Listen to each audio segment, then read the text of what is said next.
Hello again. My name is Alan Guig, he, him. I'm a 2019 grad from San Jose State.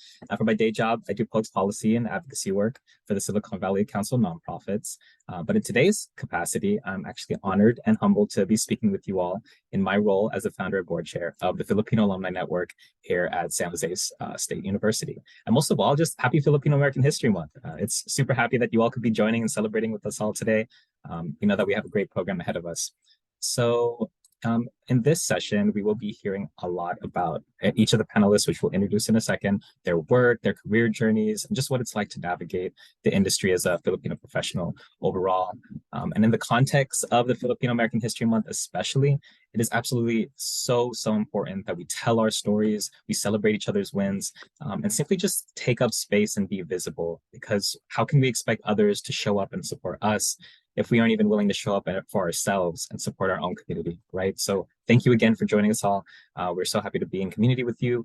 We have a great conversation ahead, but of course, as with any Zoom programming, we always have housekeeping items. So transitioning to that, starting us off with the next slide, let's go ahead and warm up that chat a little bit by introducing yourselves down below.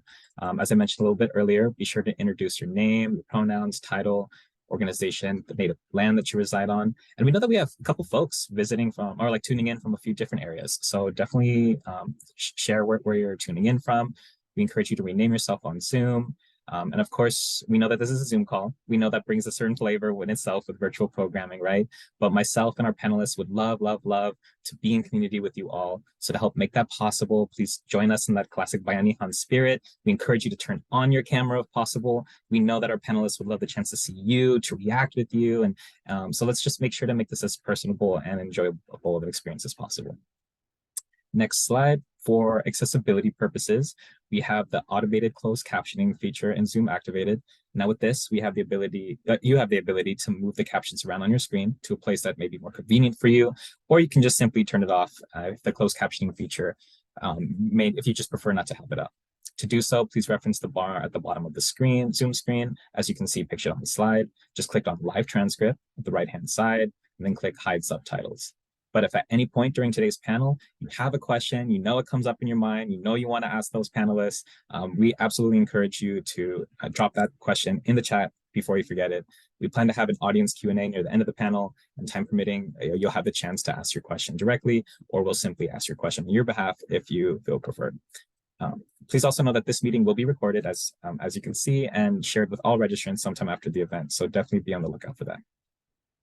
For the next slide, here at FAN, it is important for us to acknowledge that for many of those tuning in from San Jose, California, or specifically downtown San Jose, where our university is actually located, that we reside on the unceded lands of the Muwek Ohlone tribe.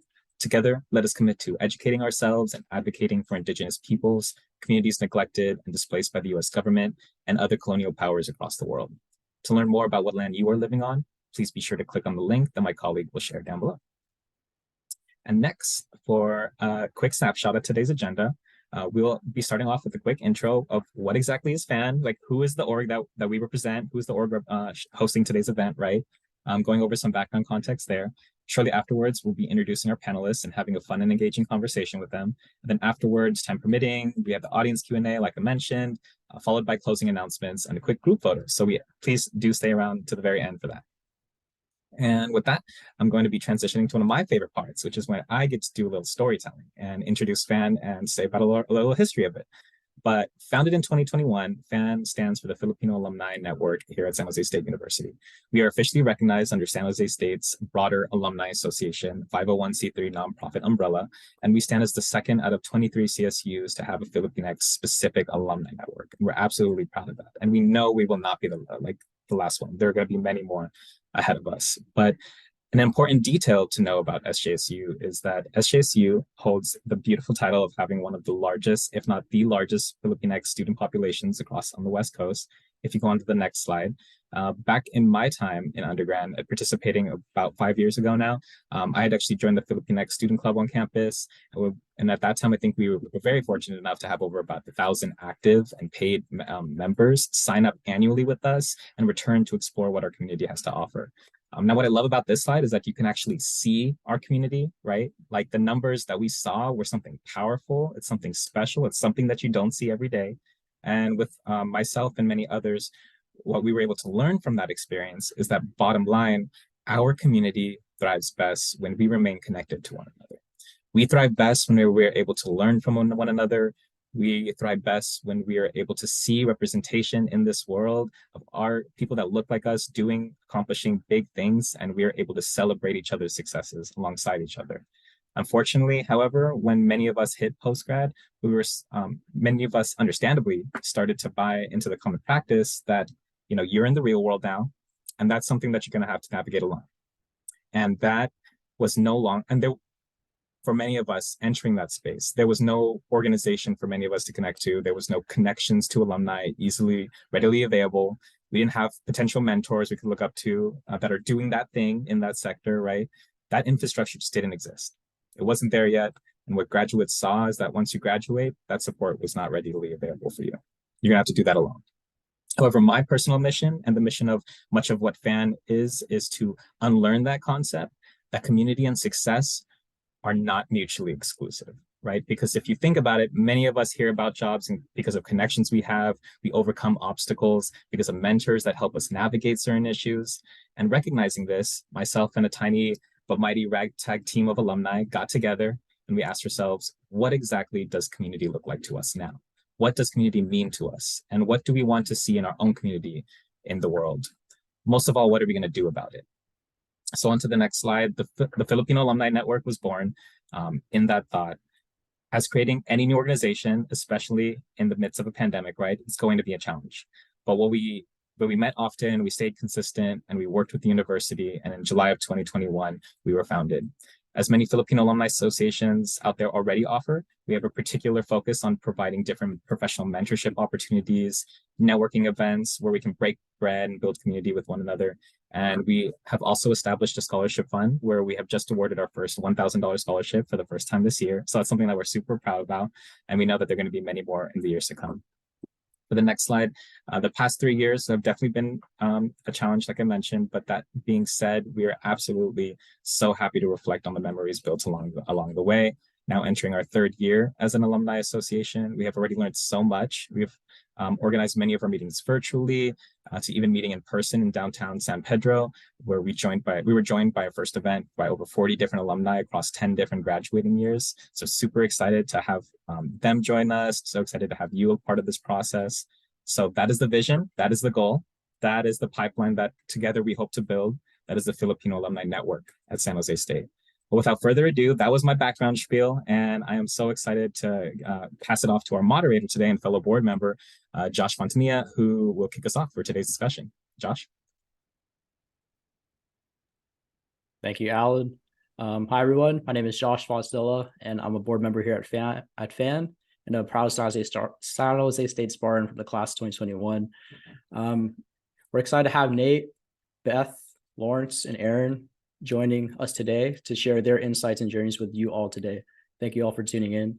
But yeah, I'm sure we have a diverse audience joining in, from undergrads, recent grads, early career professionals, family, friends, colleagues, some of which may be acquainted with you, but others, this may be the first time this is the first time they're ever meeting you. So just starting off with intros, can you just please share a bit about yourself, the work you're involved in, and as a fun little icebreaker, who's your favorite athlete from the Org rep? Nate, if you could please start us off. Yeah, absolutely. Nate Rosella, manager, partnership sales here at the San Francisco 49ers. I graduated San Jose State in 2013 with a degree in kinesiology and an emphasis in sport management. Currently reside in SJ, about 15 minutes here from the stadium. And what I do is, I reach out and develop relationships with different brands and companies that want to leverage the 49ers as a marketing platform, right? The bulk of my role is to create marketing plans for these different companies, and it can involve something as simple as signage inside of a game, or something as complex as a technology case study that company could use in the market to garner more sales, right? In simpler terms, my team handles all the sponsorship within the building here at Levi Stadium and with the 49ers. And anytime you see a company logo like a Levi's, SAP, or Pepsi, we help and build we build and help maintain those relationships. And my favorite athlete right now in the organization is Christian McCaffrey. He's been electric since we traded for him last year, and hopefully he could stay healthy for the rest of the year. Hi, everyone. So my name is Beth Rivera, and I graduated from San Jose State in 2011 and majored in early childhood education. I actually did not start a career in recruiting and in sports, so I had a different sort of experience here, but it's still really going really well. I started on the agency side of recruiting and then moved into the more corporate side. But essentially what I do is I hire part-time and full-time team members and partner with all of our leadership team members regarding open positions that we do have. And then a fun fact, maybe a favorite athlete in the org. I'm sure everyone says Stephen Curry or Klay Thompson, but I think I would have to go with Andrew Wiggins. I think that he's great, and I love watching him play. So that's me. Hey everyone, my name is Lawrence Roman. Currently working for the San Jose Sharks. I graduated San Jose State back in 2011, majored in design studies. Currently working at the Sharks. Like I said, a little bit about what I do is I'm in charge of the visual identity and the storytelling that the Sharks put out there. Anything creative visually when it comes to, say, signage or social posts, anything of that sort, our team is in charge of. So we make sure that everything that goes out is good, and we really like to engage the fans. So that's like the highest priority that we have.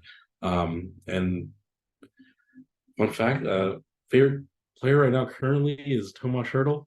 I don't know if anyone knows him, but he's definitely the funny bone of the team. He's very positive, and he's a hard guy to hate. So, yeah.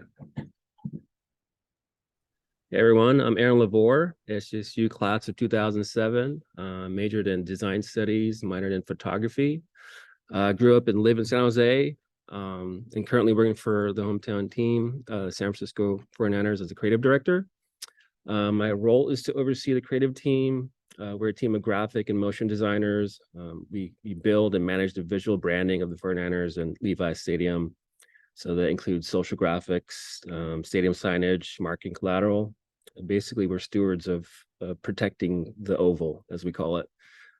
Favorite athlete on the 49ers? I would say currently it's Talanoa Hufanga.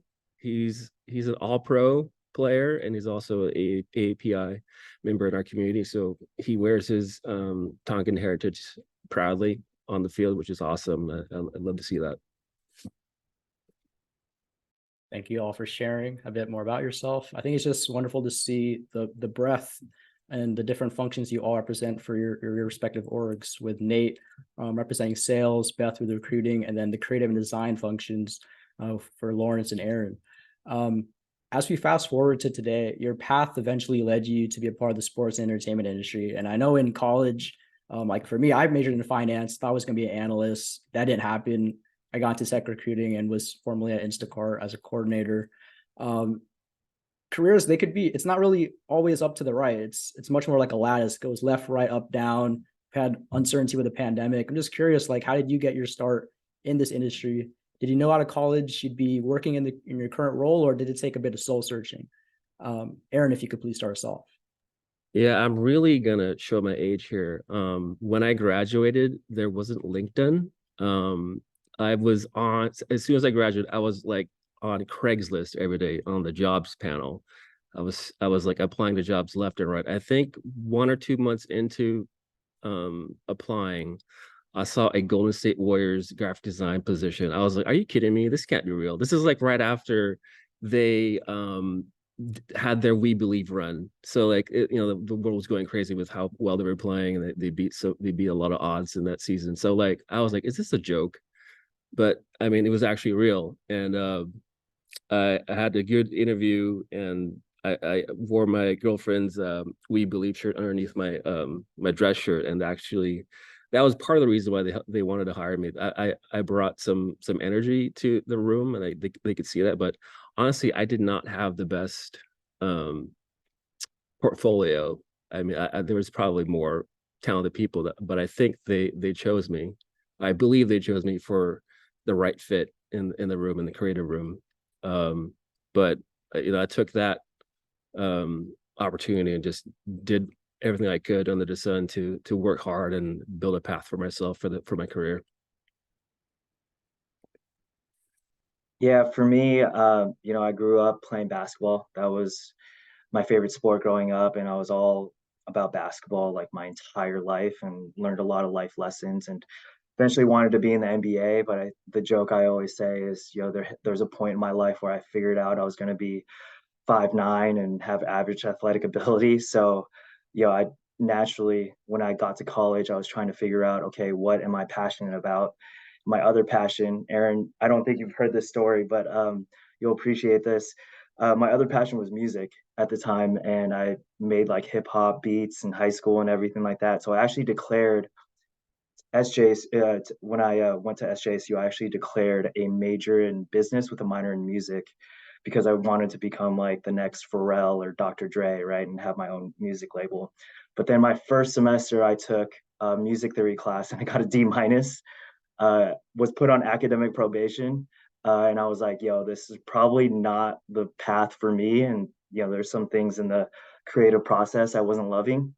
So naturally, I thought again, okay, what else am I passionate about? I was like, okay, let's go back to sports. And that's when I found out, I was like, hey, like if you work for a team and they end up winning a championship, employees get a ring too. And that was kind of like the carrot that like made me switch my major and everything my freshman year. But looking back now, like that moment really like catapulted my career into sports. I ended up doing 6 internships in the industry before I got a full-time job.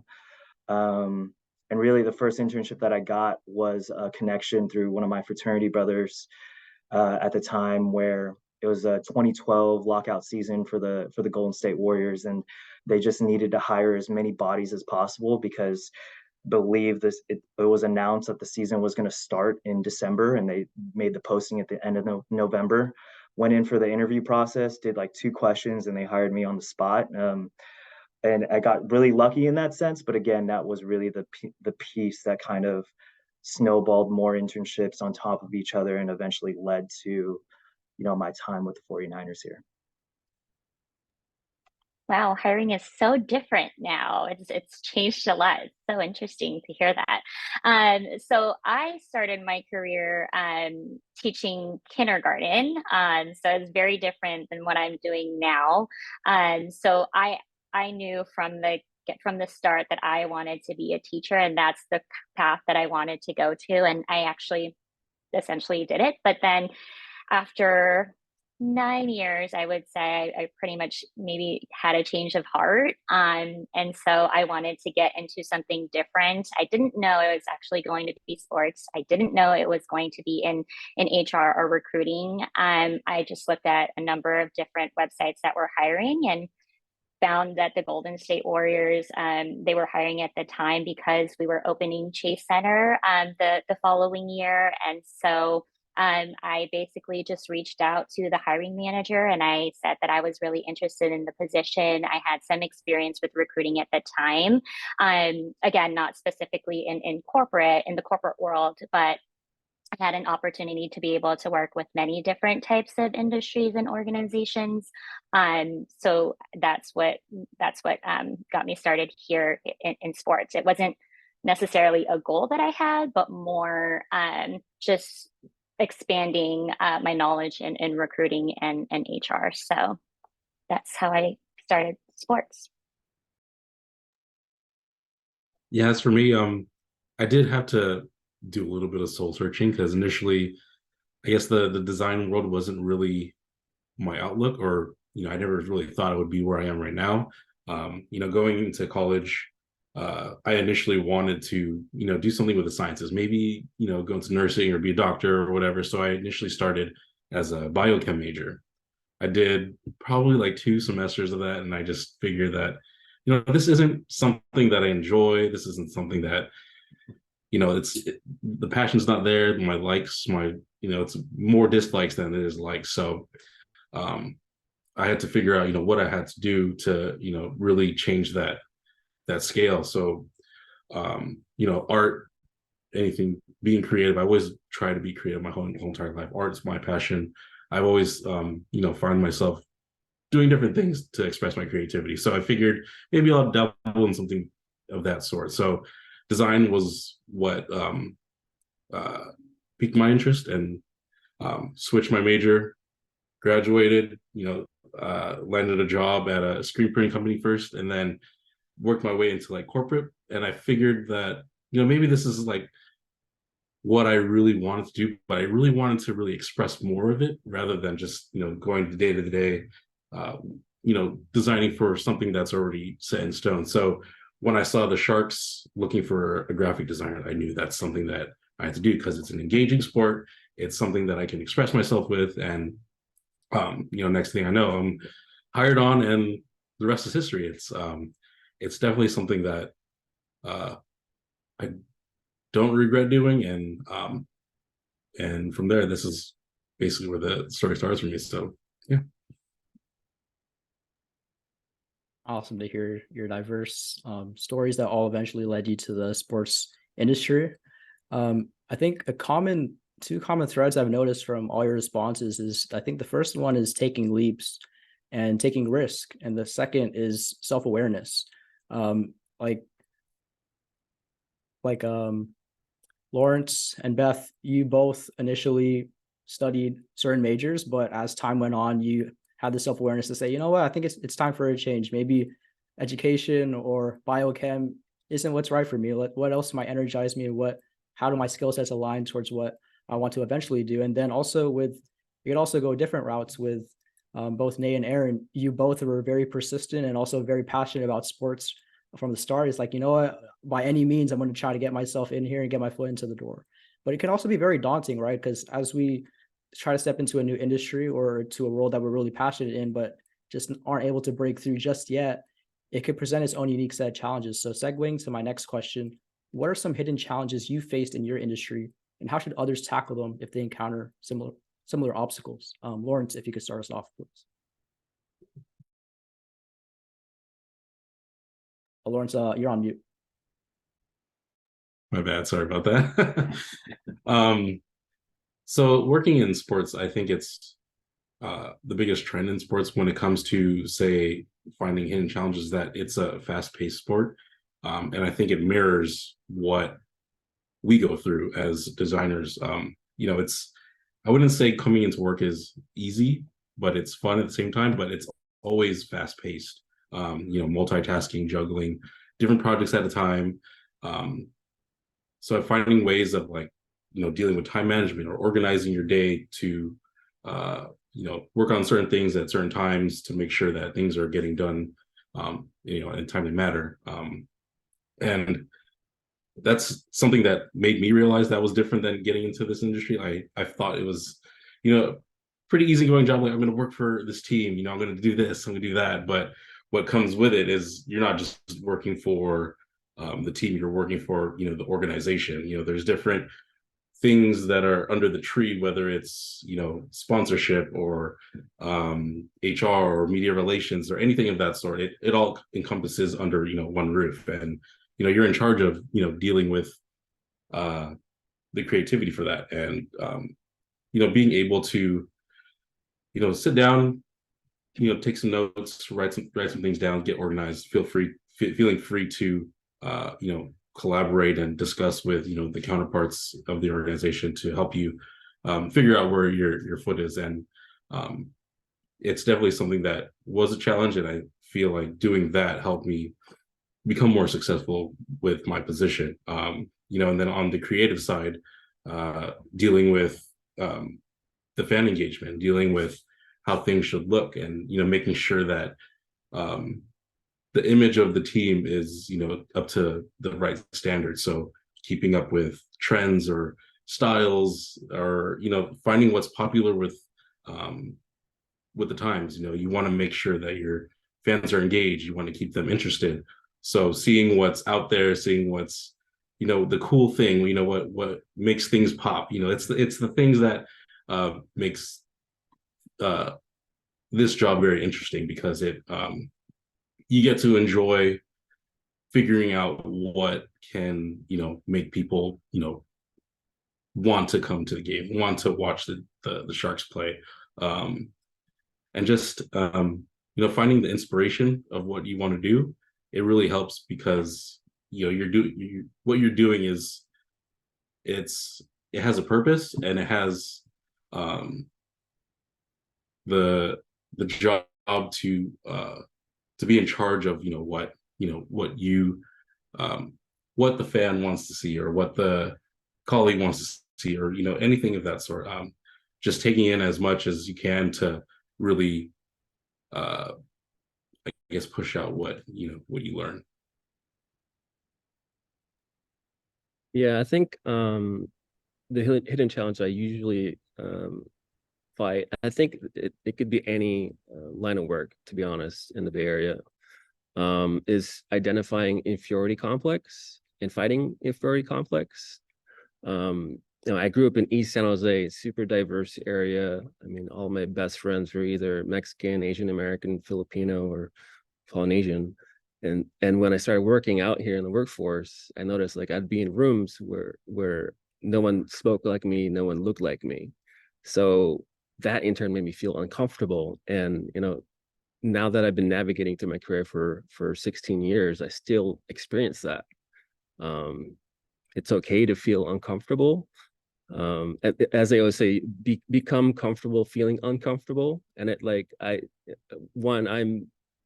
I classify myself as a ambivert. Like I could be super introverted, but also like if they need me to speak up in a room, I'll talk my head off. But a lot of times in meetings, especially leadership meetings, people really know how to speak really well. And as Asian Americans, like usually your language is your second language. English is your second language. So that in turn would make me feel uncomfortable. But knowing that and knowing that it exists, I would challenge it head on. I would say like when you have ideas, speak up. It's not always easy to speak up, but do it. I mean, for example, a few turning points in my career where we're in meetings and brainstorms where I spoke up and had a really good idea. I was scared at first to bring up these ideas, but they in turn to become really great evergreen campaigns for the Warriors and the 49ers. So you never know who's going to listen to you, but make your voice heard. Yeah, I think for me, like a couple, I guess in my opinion, right, a couple things that are, I guess, hidden challenges. Like one would be like getting into the industry first and foremost, super competitive. And I didn't realize how competitive it was until I started hiring for interns in my previous role here at the 49ers. I think we had like about 1,000 applications within, I don't know, like 24, 48 hours, which was like pretty wild. And they ranged from your recent college graduate to someone who is 45 years old and just wanted to make a career pivot and was willing to take a minimum wage job, right? And there's moments in the industry where it does feel like it's like a who you know type of industry, right? Because of just the challenges that we have to deal with day in and day out that Lawrence talked about in terms of like it's a different type of atmosphere when you're working for a sports team. But I would say first and foremost, if you're trying to get into this industry, definitely use your resources. Groups like this, even at state, right? Like talk to your old counselor, talk to your old department head, and see if there's lanes that they can open for you. And first and foremost, network, right? Like put yourself out there and network with people where you can develop genuine relationships. Don't just send a LinkedIn request to someone and hope that they accept it, because that doesn't mean anything, right? Like make it personal. Like an easy one for this one is like, hey Nate, I heard you on the fan panel. I heard about your dream of becoming the next Dr. Dre. I had to do some pivotal changes in my role experiences as well. Could we chat and maybe talk about our favorite Dr. Dre songs, right?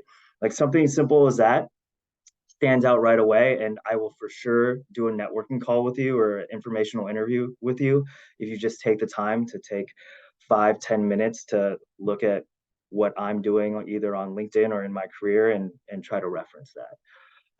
And then lastly, if you are in an internship or you do have an internship in whatever industry, this doesn't just apply to sports.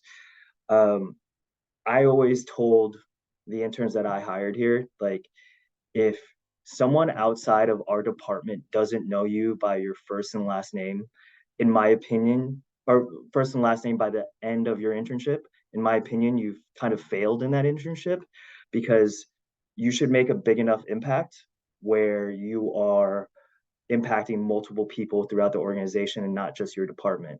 Because at the end of the day, and especially in sports, that your department that you're interning for isn't most likely isn't going to be the path that gets you a full-time job. It's going to be someone else that can open up that door for you. For me, it is a little bit different, just because I think that sports is a very male-dominated industry.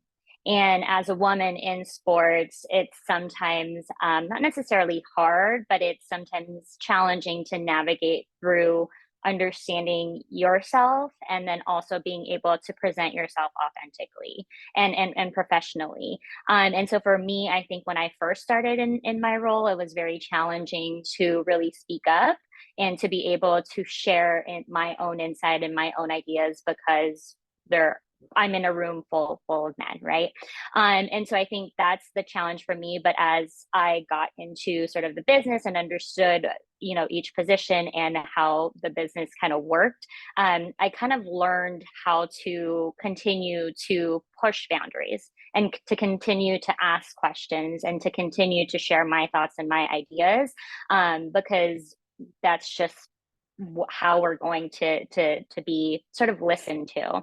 And I think for me, what I really try to do as well is to empower others who are maybe a little bit more junior than me to be able to share their ideas and to be able to share with others, and even just having little conversations with people. I think, again, like I think that Nate mentioned this, right? This is the connections that you sort of create, and it's about being able to share your ideas really confidently, and asking all the right questions. And I think for me, that's how I did it. And I think that it's possible that the organization is great at being able to collaborate with each other. And I think from that, I just basically was open to sharing my ideas, even though maybe I'm not listened to, or I have that sort of question in my own mind that, oh, are they actually listening to me? Are they actually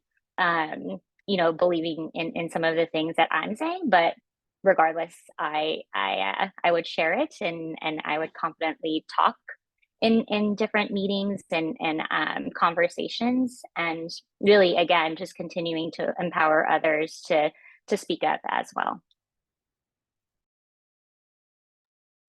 So a lot of golden nuggets shared from all of you.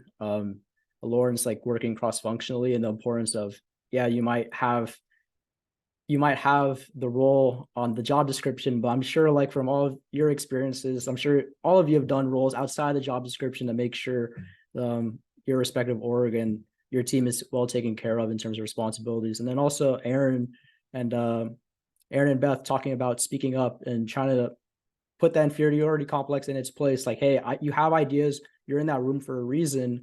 You should be speaking up, because you never know where that spark might come from, and it might actually come from you.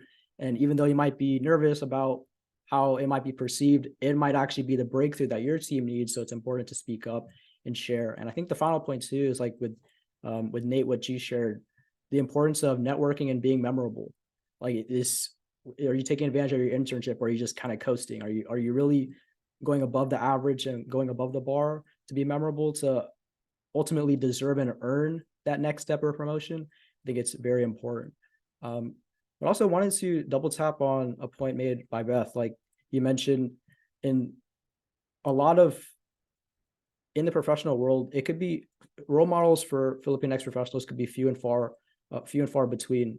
And it could be tough to be what you can't see. But I think with what FAN is aiming to do with our mission, and also having a space like this where people tuning in is like, gosh, like these four amazing Fil-Am Spartan alumni did it. Gosh, maybe I could do it too. I think it's inspiring to have these conversations and see that people have broken through. It's not easy. We're making slow but steady progress. But I think segueing to our next question, what ways have you and or hope to advance? What ways have you and or hope to advance Filipino representation and empowerment in the sports industry? Beth, if you could please start us off.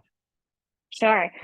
So I think for me, it's in everyday conversations, right? I talk to so many people in my role. And I think in all of our roles, we talk to many different team members within our organization and maybe even external connections. So I think what I do is in those everyday conversations, I really just try to share a little bit about my culture and some of the conversations that we have and some of the celebrations that we have. And then, if there are certain opportunities or events that take place that celebrate, for example, Filipino History Month, right? I think that I try to really engage in those conversations and then share a little bit about the way that I was raised and a little bit about what I've learned throughout, not necessarily just my career, but throughout my life. And I think in those conversations, people learn really not just about you, but also about your culture.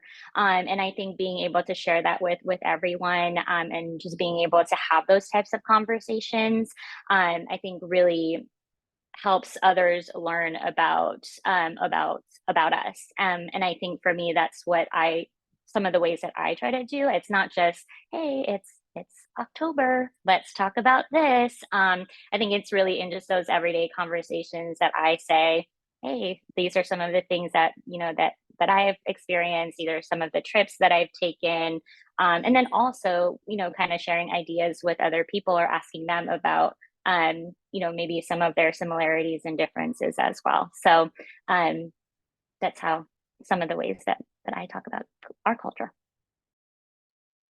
Yeah, and sort of just bouncing off that, because the way I see it is pretty similar to what you said, Beth.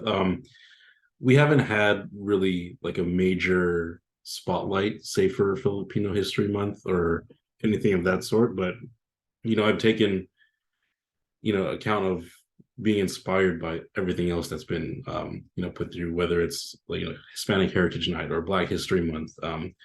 Just having the idea to maybe where can we fit in to celebrate that sort of idea. And we've begun to do small things like that, like say employee spotlights that revolve around the Asian American community, or let alone the Filipino community. We've been given questions to answer, to talk about like our stories and put that out there so that people know who we are and what sort of things that we have accomplished being in the sports industry or whichever organization that we're in. I think that it's important to really reach out and see what sort of things that we can accomplish. And like we haven't done anything specific, but maybe this has inspired me to really reach out to say, have some specific group night or something to encompass the Filipino history, or have an event that caters to that. We've also recently done artist hires for specific events, like for example for our Hispanic Heritage Night, we reached out to a Latino artist to create the logo on the jersey for that night. Maybe that's something that we can really focus on and take that idea. Maybe we can focus on the history of the Filipino art, that we can share our stories and really focus on what we're trying to tell. And I think that's something that has inspired me to really push now, going through here and hearing what everybody's stories here. That's something that's starting to be like hasn't already has, but it's very important to me now that we can focus on something and really push the boundaries of what can we fit in to make sure that we're represented in different sports, in different companies that we're in. So I think it's something that we all should do, and I know we all currently do, but that's definitely one of the things that I think I would, try to follow through with, because it's definitely important.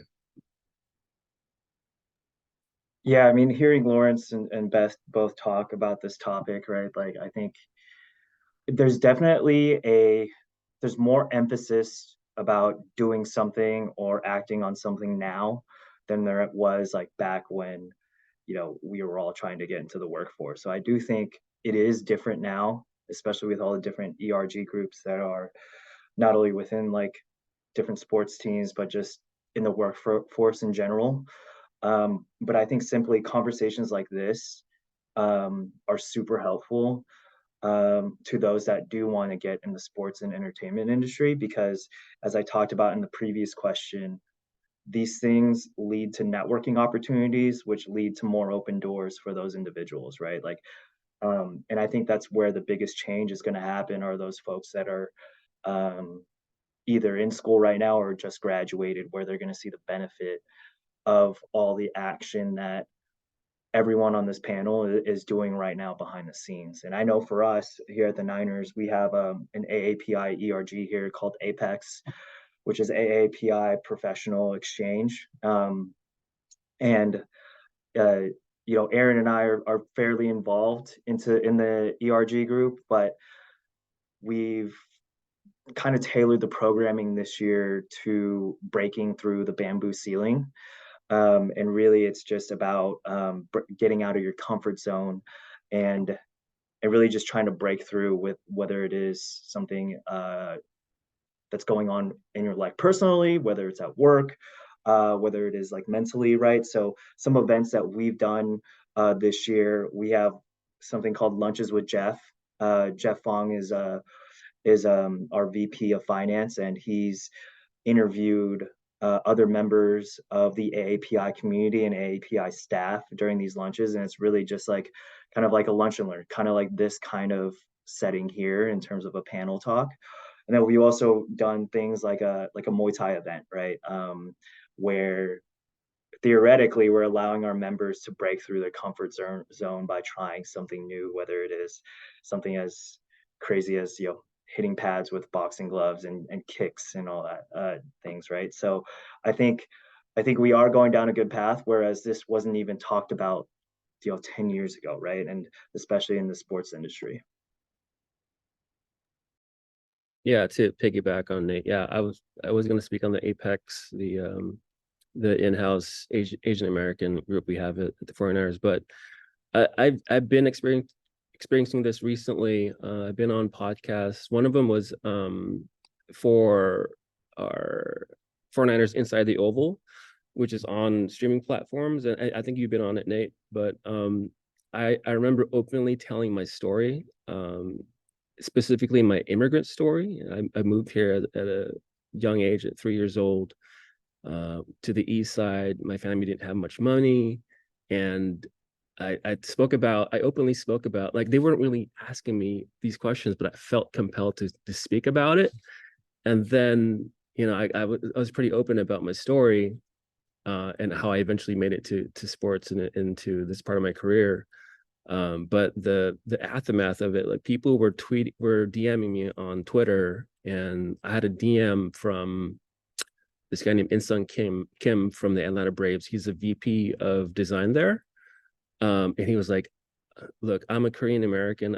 I have this experience almost exactly like yours. So listening to your podcast brought a tear to my eye. I was like super touched by that. I was like, I didn't know my own personal story would, affect someone across the country and have that sort of experience. And this guy wasn't even Filipino American, but I realized, like, this kind of platform we have nowadays, and it's great that, the pandemic has changed how we communicate, being on Zoom and having opportunities to Twitch and stream and create your own podcast. It's great because everyone has their own story.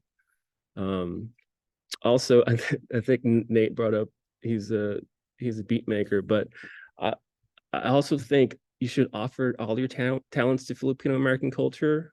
Music is also a long time hobby of mine, so I've actually gone in touch with One Voice, who is a R&B vocal group from 90s and early 2000s. And again, I'm showing my age here, but I actually been songwriting and producing their latest album, which I'm very proud of. I can't wait to release that music. But that said, I want to always add to Filipino American culture, and just kind of putting out there in platforms and having, word of mouth is awesome to have.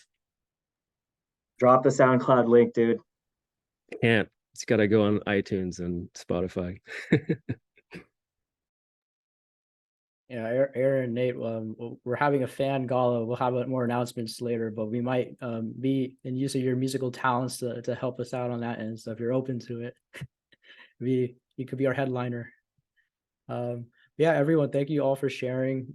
I think it's just a lot of great insights here, I think, regarding just having platforms, and in this time where information is instant and you never know who's listening, and the opportunities you can have with networking or just building potential friendships by reaching out, sharing authentically your story, and just educating people authentically at work. I'm sure people are curious to know, like, sometimes we kind of get like the normal day-to-day, like, oh, we're just going through the motions. But I think it's good to kind of break through that at times and be like, oh, like, I made this dish. I haven't made it before, but it's a cultural dish. Or maybe you have an idea, you could speak up at an ERG, like, hey, I had this idea. And I think having that idea flowing and getting that excitement, you'd be surprised. A lot of the support momentum, just speaking up, could kind of create and snowball that into kind of having the whole org on your side to help you out and create these ideas and bring them into fruition.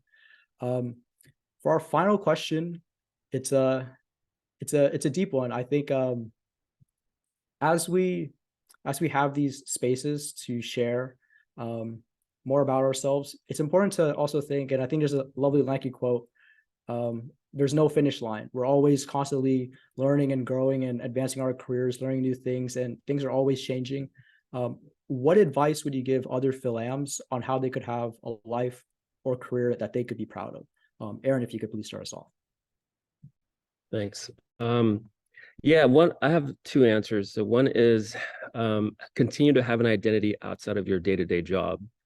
It's great to build a career and have momentum in your career, but we all know that people could get laid off and companies could cut their staff, and all of a sudden it gets taken away. And I remember last year or 2 years ago, I was speaking to my friend, longtime friend. She had been in some cool companies. She worked for Pop Sugar. She worked for Sephora, and she was like, I recently got laid off, and I've been depressed and stuff. And I was like, yeah, I got laid off like 2 years ago, and I experienced the same thing.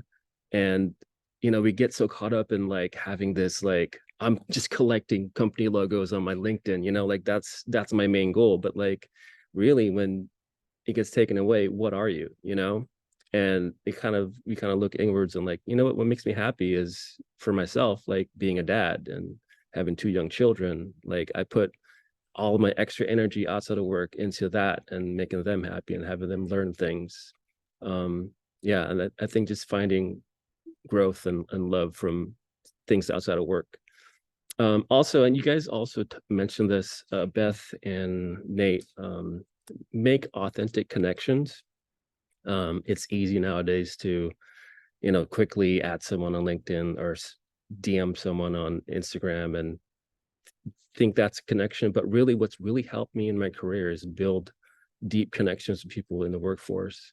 So what I mean by that is like having, there's a lot of work you could do that no one sees, that you stay late for and come in early for, or do, work overnight for something. And then your peers or your bosses realize that.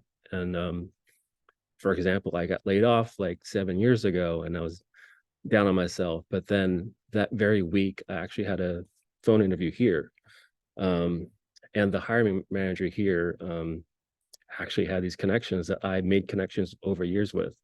He had a meeting with the president of this event company that I worked for called E2K, and she actually had a meeting with him and said really nice things about me. The VP of digital marketing for the Warriors at the time, Kenny, was good texting buddies with the hiring manager here, and he was texting him and saying good things. And it's just an example of like, don't burn your bridges. work hard, and sometimes the hard work can be seen without you having to like project it on social media or whatnot. It's just like the old school way of working. Yeah, I mean, to go off of that, in terms of like the advice I would like give to someone trying to get in the industry, or just like in your career in general, like do something that you have passion behind. I've touched on it, throughout my journey, um, from when I was trying to get into sports, go into music or and whatnot. But like I know, especially for for Filipinos, like there's always a stereotype of like that we have to be in the healthcare industry. And I know Joe Coy makes a big joke about it in like one of his like one of his stand-up specials, where like his nurse actually wanted to be like a dancer, right? And like I'm not trying to hate on nurses or anything. I'm not trying to hate on the health industry. Like it's all great if you're passionate behind it, but if you really do have another passion, like just go for it, right? Like because for me, like with sports, like I enjoy selling for a sports team, and I have a passion behind like what sports teams do for a community.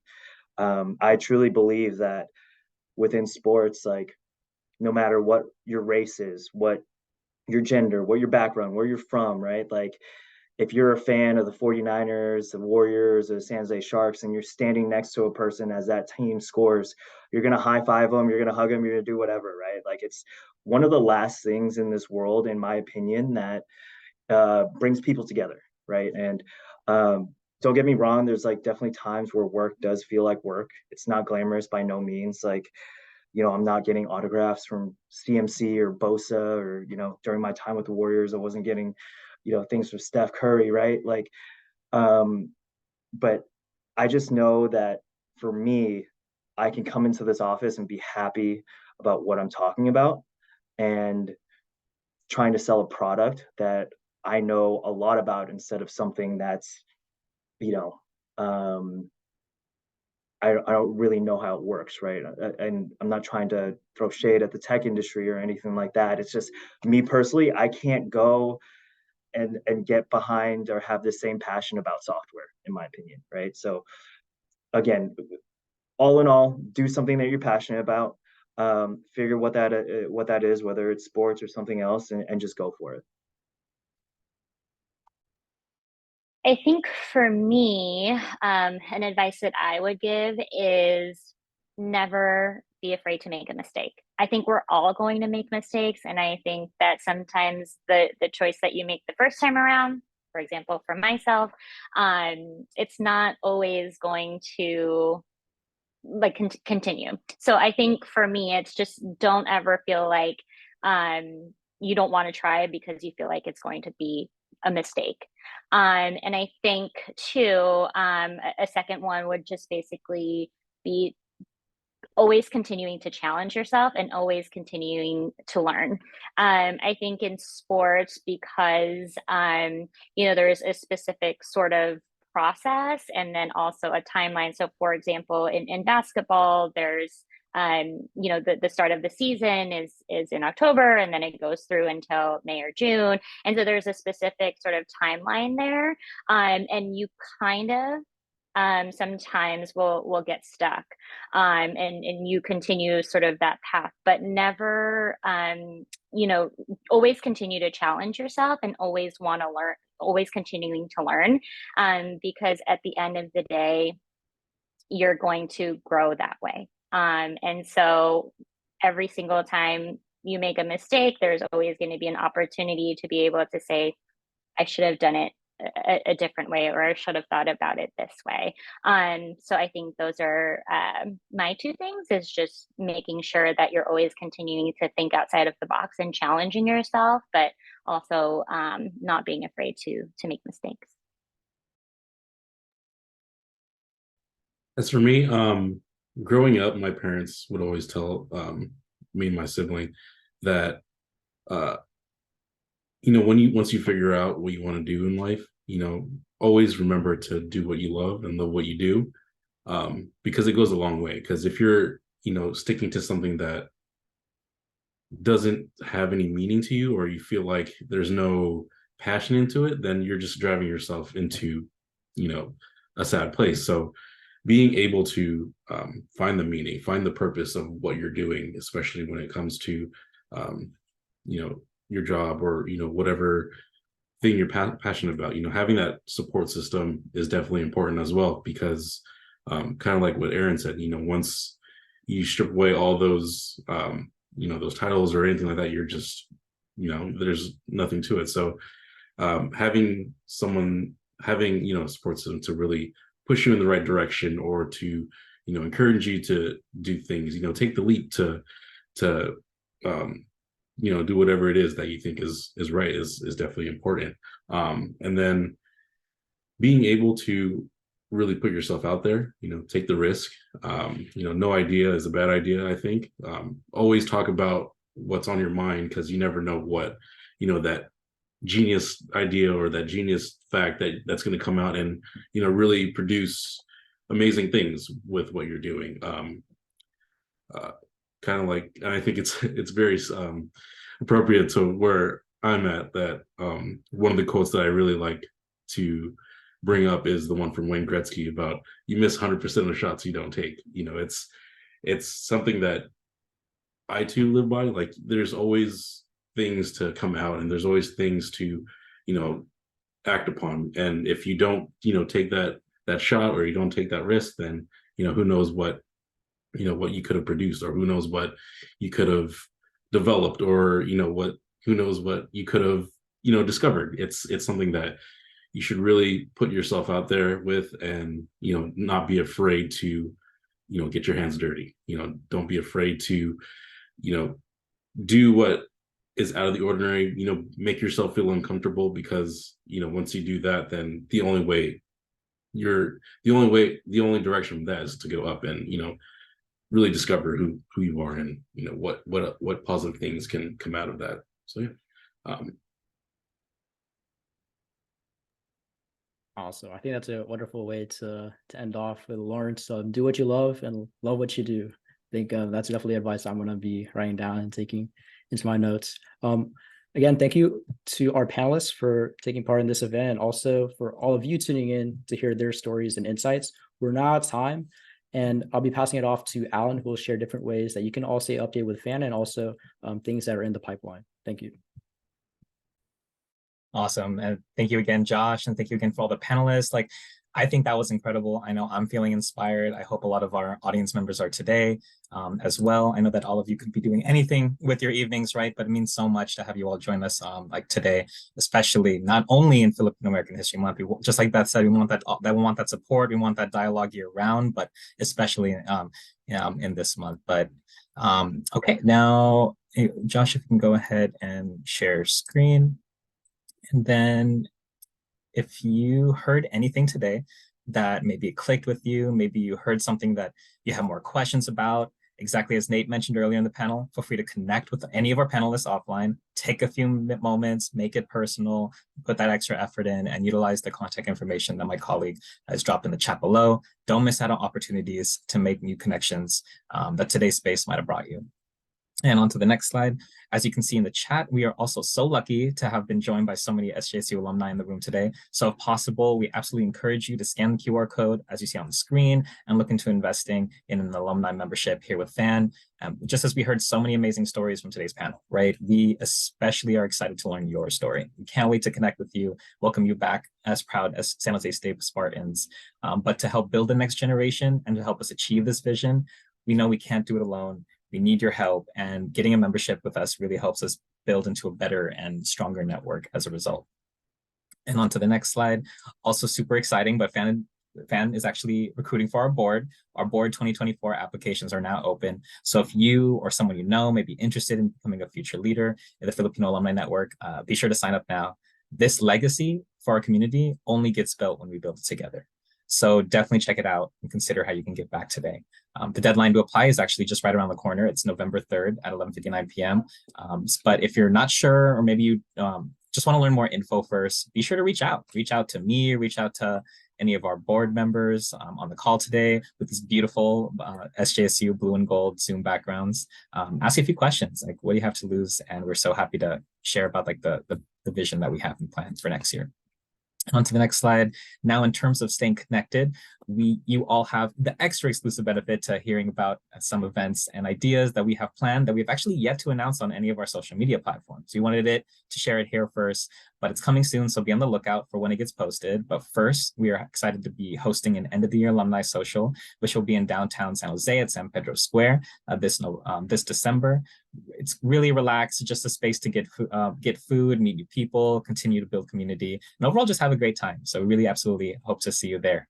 And next, FAN is in the process of building our professional development mentorship program, where we connect alumni and other industry professionals to students and alumni that may be looking for mentors in your exact career field that can help them with anything that you can imagine, from like resume review, mock interviews, and just general career advice. So if you feel you want to give back and mentor a student wanting to be exactly where you are today, we absolutely encourage you to sign up. Be on the lookout for that once we announce our interest form on social media soon. And lastly, Josh mentioned it earlier, but FAN is currently in the early stages of planning our own very own inaugural FAN Gala. I'm always a super fan of keeping events quality over quantity, and just doing a few things as an organization and making sure that we do it really well. So we're hopefully aimed for October 2024 during Filipino American History Month next year. We're hoping to host this event and really just be an opportunity to bridge space across industries, generations, break bread, have fun, make a new connection, and hopefully that'll be our annual one big event every single year that people can look forward to. So absolutely hope to see you all there. And on to the next slide. Stay connected with all things FAN. Follow us on social media. We're live. We're on multiple platforms. If you enjoyed anything on today's panel and want to hear about our future events or hear about the upcoming events I just mentioned, I'm posting about it soon, so be on the lookout. Especially encourage you all to check out that newsletter. We've just published about like 1 to 2 every single year, so don't worry, won't be blowing up anybody's inboxes. And lastly, overall, on to the next slide, just thank you for being here with us all today. No matter how hard it is to make time, we know life is busy. We know that we're stronger when we're connected. We know that we bring so much value to each other when we're connected. But just thank you